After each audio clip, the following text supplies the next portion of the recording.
భారతదేశంతో విభేదించి కేవలం 2 నెలలు కూడా కాకముందే మాల్దీవ్స్ ఆర్థిక వ్యవస్థ పూర్తిగా దెబ్బతింది. ఆ దేశ అధ్యక్షుడు మహమ్మద్ మొయిజు భారత్తో విభేదించడం వల్ల ఆర్థిక వ్యవస్థ ఇంతలా దెబ్బతింటుందని వారికి ముందుగా తెలియదు. ఆ దేశ పరిస్థితి అత్యంత దయనీయంగా మారిపోయింది. ప్రస్తుతం వారు పాకిస్తాన్, శ్రీలంక దేశాల మద్దతు కోరుకుంటున్నారు. చైనా దేశం వారి ఆర్థిక వ్యవస్థను పూర్తిగా దెబ్బతీసింది. గతంలో శ్రీలంక, పాకిస్తాన్ దేశాలకు ఎలాంటి గతి అయితే పట్టించిందో ప్రస్తుతం మాల్దీవ్స్ కి కూడా అదే గతి పట్టించింది. చైనాకు చెందిన నేవీ క్రమంగా మాల్దీవ్స్ ఐలాండ్ ను ఆక్రమిస్తోంది. చైనా నేవీ మాల్దీవ్స్ ఐలాండ్ నుండి భారత్ వైపు నిఘా పెట్టనుంది. ఇక మాల్దీవ్స్ లోని ప్రజల పరిస్థితి ఎలా ఉంది అంటే పాకిస్తాన్ లోని ప్రజలలాగే అడుక్కునే పరిస్థితి ఏర్పడింది. అసలు మాల్దీవ్స్ ఆర్థిక వ్యవస్థ ఇంతలా దెబ్బతినడానికి గల కారణం ఏంటి, వారు అసలు మన దేశంతో ఎందుకు విభేదించారు అనేటువంటి పూర్తి విషయాలను ఈ రోజు ఈ వీడియోలో తెలుసుకుందాం. ఈ వీడియో చాలా ఇన్ఫర్మేటివ్ గా ఉంటుంది కనుక ఎక్కడ స్కిప్ చేయకుండా చివరి వరకు చూడండి. అండ్ వీడియోని స్టార్ట్ చేసే ముందు మీ సపోర్ట్ గా జస్ట్ ఒక లైక్ చేయండి చాలు.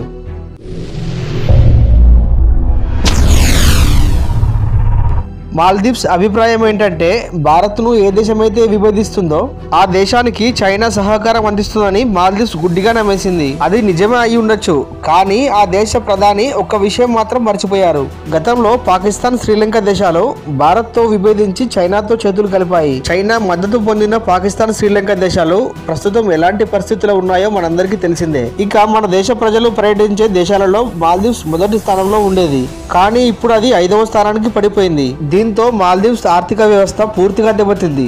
మాల్దీవ్స్ ఆర్థిక వ్యవస్థ మొత్తంగా నడిచేది పర్యాటక వ్యవస్థ పైనే. అలాంటి మాల్దీవ్స్ ఇప్పుడు తీసుకున్న అప్పులు చెల్లించలేక తీవ్ర ఇబ్బందులు ఎదుర్కొంటోంది. మాల్దీవ్స్ అధ్యక్షుడు మహమ్మద్ మొయిజా చైనాను గుడ్డిగా నమ్మేసి మోసపోయాడు.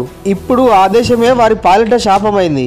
మాల్దీవ్స్ దేశ 3 మంత్రులు మన దేశం మరియు మన దేశ ప్రధాని గురించి తప్పుగా మాట్లాడారు. మన దేశం నుంచే వారికి ఆహారం నుంచి మెడిసిన్ వరకు అన్ని రకాల వస్తువులు మన దేశం నుండే ఎగుమతి అవుతాయి. ప్రస్తుతానికి భారతదేశానికి చెందిన పర్యాటకులు ఇంకా పూర్తిగా మాల్దీవ్స్ కి వెళ్ళటం అయితే మానలేదు. కానీ ఒకవేళ మాల్దీవ్స్ కు ఒక్క భారత పర్యాటకుడు కూడా వెళ్ళకపోతే ఆ దేశ పరిస్థితి ఇంకా ఎంత దారుణంగా ఉంటుందో ఊహించడం కూడా కష్టమే. ఇప్పటికే మాల్దీవ్స్ చైనా వద్ద అప్పు తీసుకున్నాయి. ఆ అప్పును తీర్చాలంటే భారత్ నుంచి పర్యాటకులు మాల్దీవ్స్ కి వెళ్ళవలసిందే. కానీ అక్కడ పరిస్థితులు మాత్రం ఇందుకు భిన్నంగా ఉన్నాయి. మాల్దీవ్స్ కి వెళ్లే పర్యాటకుల సంఖ్య క్రమంగా తగ్గుతోంది. దాని ద్వారా మాల్దీవ్స్ ఎకానమీ దాదాపు దివాలా తీసింది. తాజాగా బయటకు వచ్చిన నివేదిక ప్రకారం రానున్న 2 సంవత్సరాలలో అంటే 2026 లోపు జీడీపీ కన్నా అప్పే ఎక్కువగా ఉంటుందట. చైనా మాల్దీవ్స్ ఐలాండ్ ని పూర్తిగా కబ్జా చేసి తన గుప్పెట్లో పెట్టుకోబోతుంది. పాకిస్తాన్ దేశానికి కనీసం చిప్ అయినా మిగిలింది, కానీ మాల్దీవ్స్ కి అది కూడా మిగిలేలా లేదు. మాల్దీవ్స్ చైనా మద్దతు కోరుతూ ఉంటే చైనా మాత్రం కేవలం వారికి అప్పు మాత్రమే ఇస్తుంది. మాల్దీవ్స్ అధ్యక్షుడు మొదట ఏమనుకున్నాడంటే